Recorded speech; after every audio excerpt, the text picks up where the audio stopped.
I'm a 30-year-old guy, and for as long as I can remember, my family has been my priority. Growing up, money was always tight. My parents worked multiple jobs to keep a roof over our heads, but we still struggled to make ends meet. I have vivid memories of lights being cut off, scrapping together meals, and watching my parents worry about how they'd pay the rent. Those tough years shaped me, and when I finally landed a successful career in my mid-20s, I made it my mission to give back. At first, it felt good, like I was finally repaying them for all the sacrifices they made. It started with small things, paying off a few overdue bills, covering my younger siblings' school fees, and helping my parents with groceries. But as my career grew, so did the requests. Suddenly, I wasn't just paying for necessities. There were demands for tuition, luxury vacations, new gadgets, and even home renovations.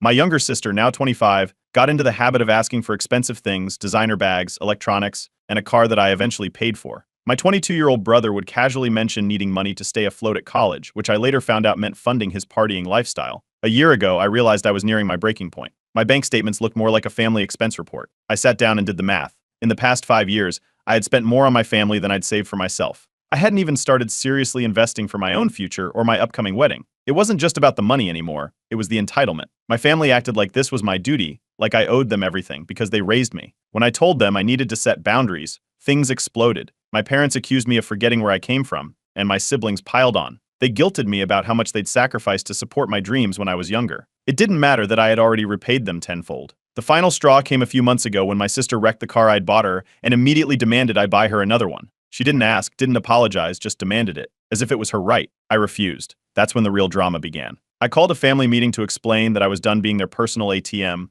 I laid it all out, the stress, the resentment, and how this was impacting my mental health. My fiancé, who had been urging me to stand up for myself, joined me for moral support. I went in hoping for understanding, but instead I was met with yelling, accusations, and guilt tripping. My dad said I was turning my back on the family, and my mom started crying about how they'd always been there for me. My siblings chimed in, calling me selfish and accusing me of abandoning them when they needed me most. After that meeting, the real fallout began. My family started spreading stories to anyone who would listen. Suddenly, I was the ungrateful son who made millions and left his struggling family in the dust. They posted vague, dramatic updates on social media about being betrayed by someone you love. Extended family members started messaging me asking why I wasn't helping out anymore. Even at work, a coworker awkwardly mentioned seeing a post from my sister about how money changes people. I felt humiliated and betrayed. My therapist encouraged me to stand firm, reminding me that my family's reaction was more about their dependency than any wrongdoing on my part. My fiancée was my rock through all this. She even suggested that maybe I needed to go public with my side of the story, not as revenge, but as a way to regain control. The final blow came when my family issued an ultimatum, publicly apologize for abandoning them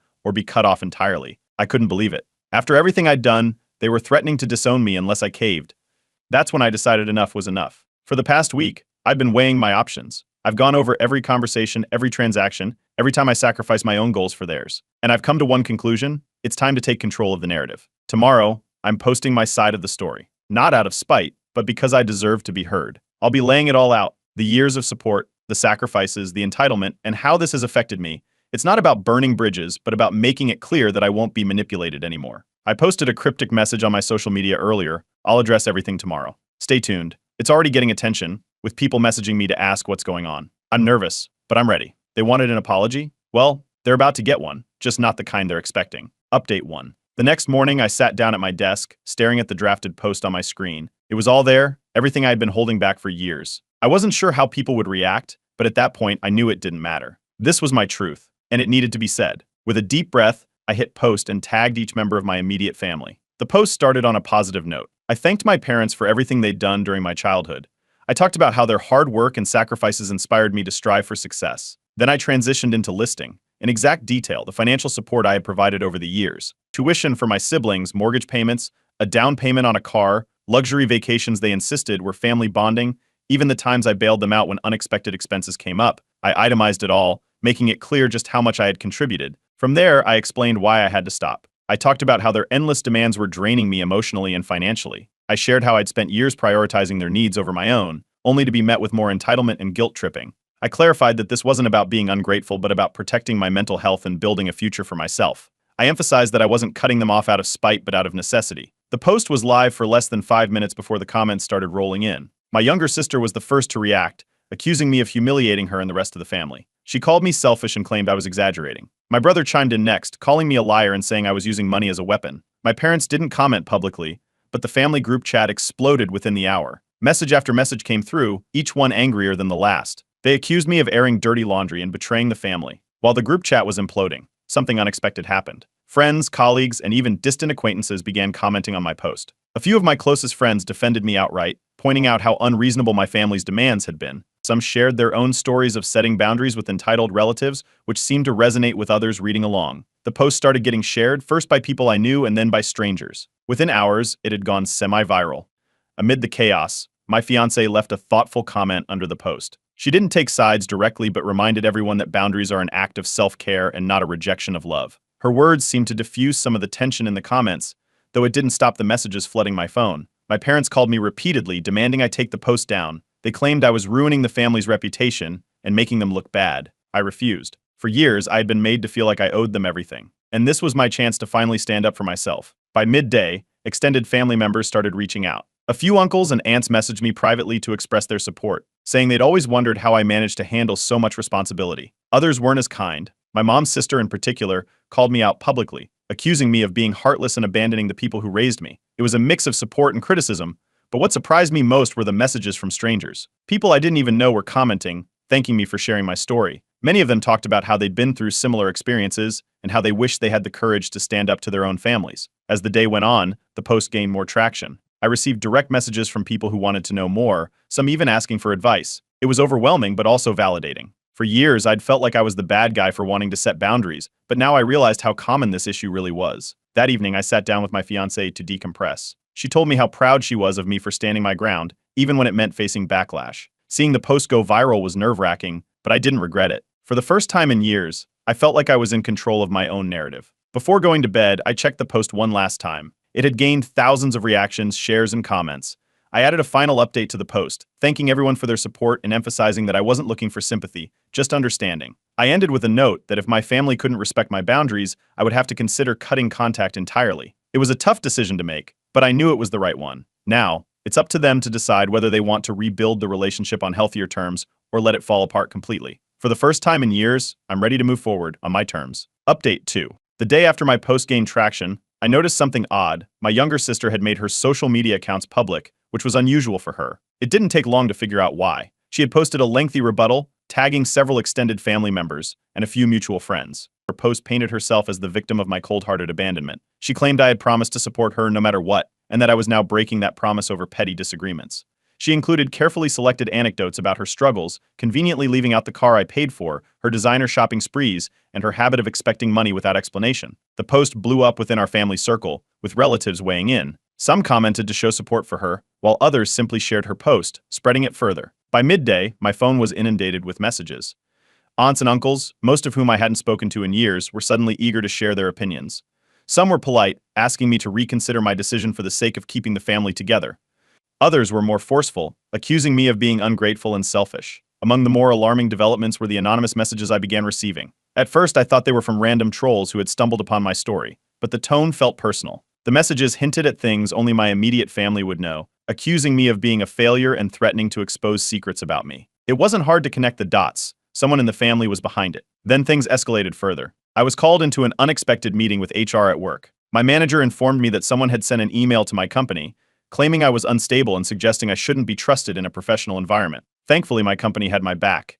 The email was vague and unsubstantiated, and HR quickly dismissed it as a malicious attempt to damage my reputation. Still, it was a wake-up call. My family was willing to cross boundaries I hadn't even considered. That evening, I spoke with my therapist about everything that had happened. She helped me unpack how deeply my family's manipulation had influenced me over the years. She pointed out patterns I hadn't noticed before, like how they used public shaming and emotional blackmail to control me. The conversation wasn't easy, but it gave me clarity. Meanwhile, my post continued to gain traction online. Someone had shared it on Reddit, where it found its way to a thread about toxic family dynamics. The comments were filled with people sharing similar stories of entitled relatives and impossible expectations. Many of them voiced support, calling me brave for standing up to my family. Some even offered advice on how to protect myself moving forward. Amid all this, another bombshell dropped. My younger brother's financial troubles came to light. A family member who had privately supported me revealed that my brother was drowning in debt. Apparently, he had taken out loans and maxed out credit cards to fund a gambling habit. When the family tried to confront him, he deflected, blaming me for refusing to help him out. It was absurd.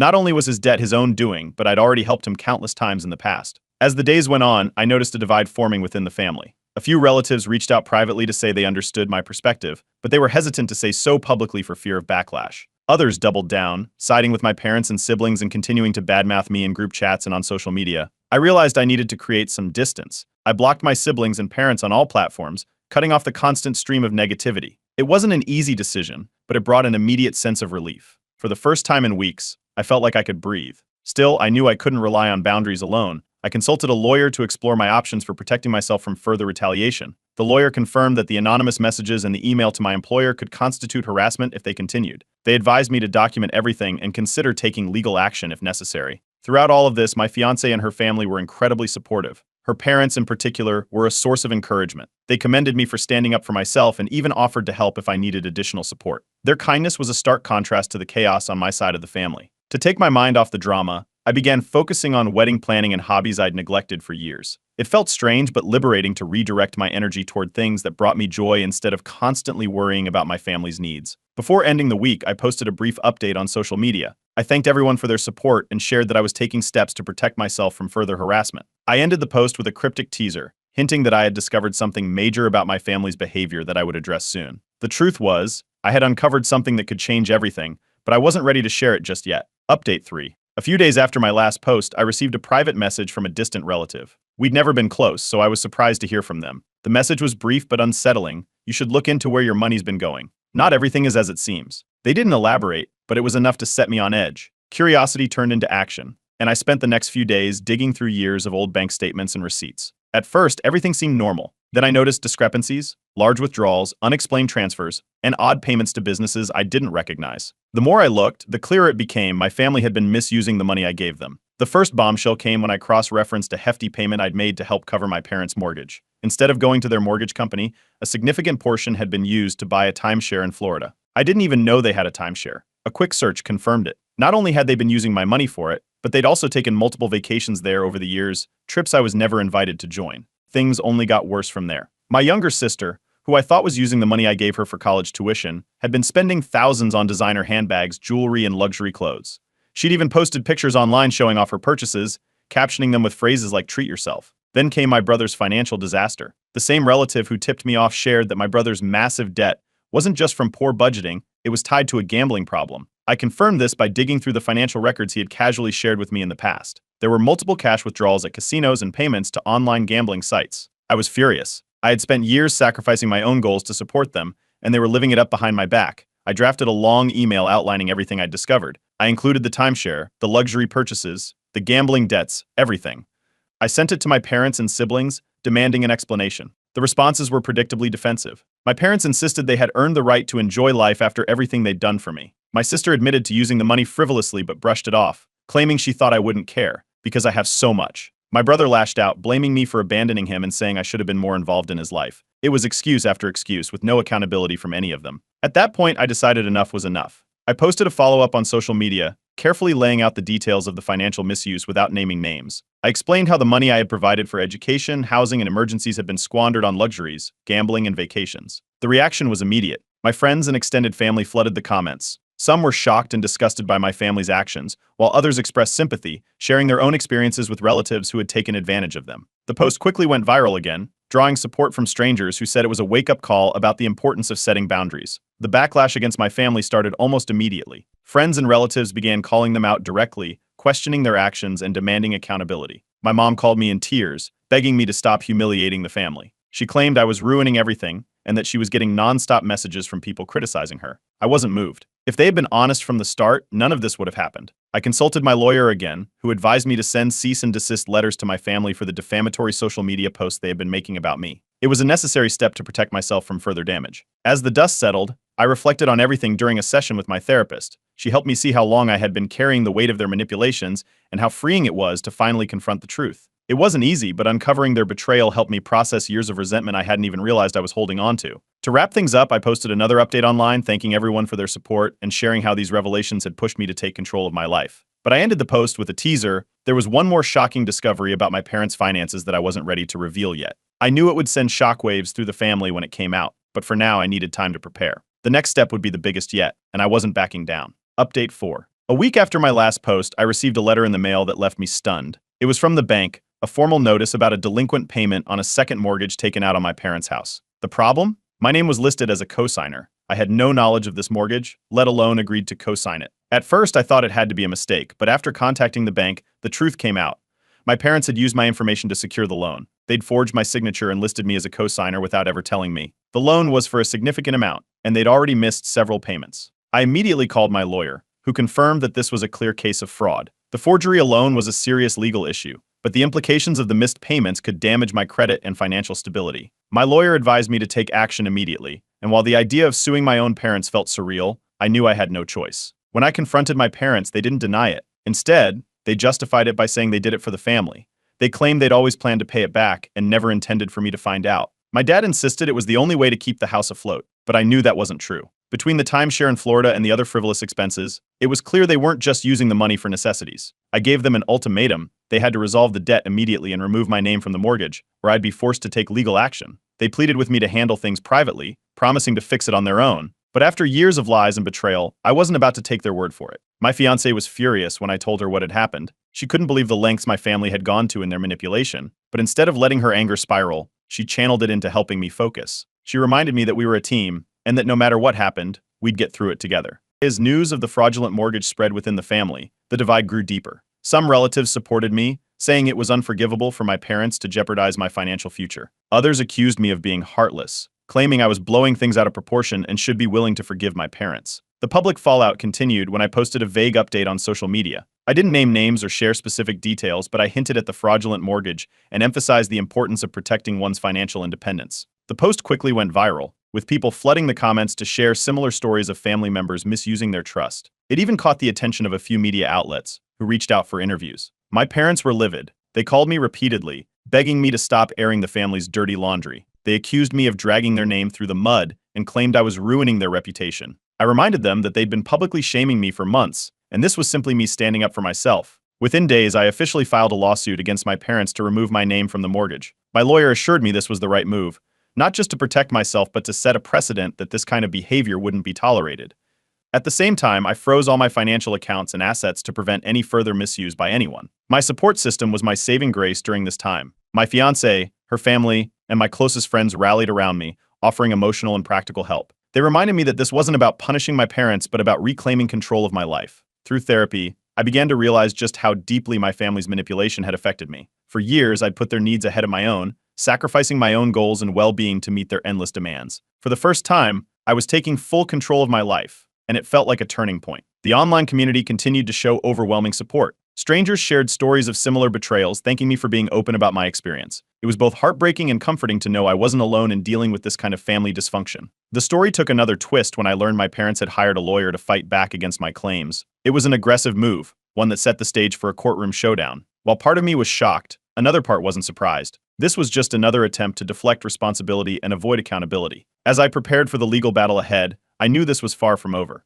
The next step would be crucial, not just for resolving the mortgage issue, but for finally breaking free from the cycle of manipulation and control. The stakes were higher than ever, but I was ready to face whatever came next. Update 5. The legal battle began quickly after my parents filed their response, claiming I had given them verbal permission to use my name on the second mortgage. They doubled down, insisting it was a misunderstanding and that they had no intention of defrauding me. Their lawyer leaned hard into the narrative that this was a family matter blown out of proportion, likely hoping to frame me as the unreasonable party. My lawyer, however, was thorough. We compiled everything, emails, texts, and any documentation showing my parents had acted without my consent. This included proof of the forged signature, which was undeniable once matched against my actual handwriting. We also highlighted their history of financial manipulation, showcasing the pattern of entitlement and deceit. The courtroom was tense when the hearing finally arrived. My parents sat at their table looking weary but defiant. When it was their turn to speak, they didn't hold back. They recounted their sacrifices during my childhood, framed their actions as desperate measures to save the family home, and even shed tears, claiming they never meant to hurt me. The judge remained neutral, but it was clear the emotional appeal wouldn't carry much weight without solid evidence to back it up. When my lawyer presented our case, the tone shifted. The forged documents were undeniable, and the timeline of events painted a clear picture of intentional deception. The judge asked pointed questions, and my parents' explanations grew shakier with each response. By the end of the hearing, it was obvious where things were headed. The ruling came swiftly. The judge found in my favor, declaring the mortgage fraudulent and ordering my name to be removed. My parents were held solely responsible for the remaining debt. It was a decisive victory, but the fallout was immediate. As we left the courtroom, my parents and siblings confronted me, accusing me of ruining their lives. They claimed I'd humiliated them, destroyed their reputation, and abandoned my family when they needed me most. I didn't engage, For years, I'd let their words cut me down, but this time I walked away. Their reaction was just another attempt to shift blame and avoid accountability. Back home, I updated my online followers. I shared the outcome of the case and thanked everyone who had supported me throughout the ordeal. The response was overwhelming.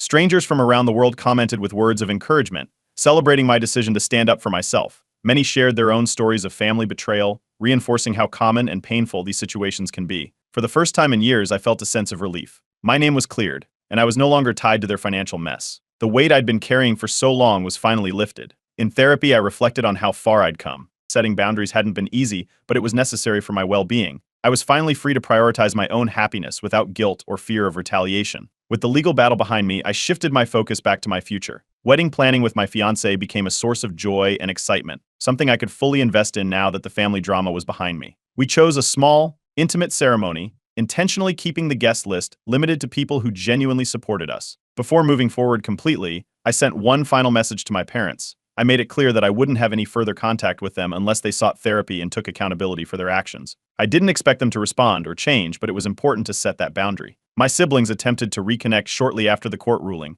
claiming they wanted to move past everything. While I appreciated their attempts, I kept my distance. Their role in the situation had been clear, and I wasn't ready to let them back into my life without seeing genuine change. As life began to settle, I found myself drawn to helping others navigate similar challenges. I started a blog, sharing my experiences with toxic family dynamics and the steps I took to break free. The response was incredible. People reached out, thanking me for putting into words what they had been through and offering advice they could apply to their own lives. I ended my final post with a message that encapsulated everything I'd learned through this journey. Sometimes you have to choose yourself, even when it means leaving those you love behind. It's not selfish, it's survival. Looking ahead, I feel hopeful. My fiancé and I are building a life filled with love, trust, and mutual respect. The scars from this experience will always be there, but they're a reminder of the strength it took to stand up for myself. My story might have started with betrayal, but it ends with freedom, and that's all I could have ever hoped for.